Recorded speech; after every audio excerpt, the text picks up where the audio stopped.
ফ্রিজের ভিতরে সেন্ট মারার কারণ কি? তো এটা হচ্ছে আপনাদের আমি জানাচ্ছি। তো ফ্রিজটা আসলে মূলত অনেকদিন নষ্ট হয়ে পড়েছিল। আমাদের কোম্পানি ফ্রিজটা আমাদের দিছিল ইউজ করার জন্য। তো নষ্ট হওয়ার কারণে আমরা আর কেউ ঠিক করি নাই, এমনকি ইউজও করি নাই। তো আজকে হইছে আমরা সবাই টাকা তুলে মানে সবার থেকে ১০ টাকা করে নিয়ে তো এই ফ্রিজটা ঠিক করছি। আমরা মূলত এখানে ধরেন রান্না-বান্না আমাদের রেস্টুরেন্টে করি, এজন্য রুমে রান্না হয় না, এজন্য ফ্রিজের দরকার ছিল না। তো আমরা ভাবছি যে আমরা রুমে কিছু এখন মাছ টাছ রান্না করে খাবো, এই জন্য ফ্রিজটা সবাই মিলে টাকা দিয়ে ঠিক করছি।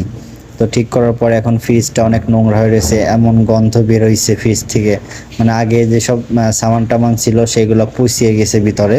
তো আসলে কেউ মানে ১২ ঘন্টা ডিউটি করে আসার পর এই ফ্রিজটার ভিতরে যে ময়লা ছিল আগে, এই ময়লাগুলো কেউ আর ক্লিন করে নাই। তো ফ্রিজ ক্লিনের সাথে সাথে আমাদের রুমের ভিতর দেখি সুপার নিচে অনেক ময়লা হয়ে রয়েছে। তো এইগুলো ক্লিন করবো আজকে। তো ফ্রিজটা হচ্ছে মূলত আমরা সব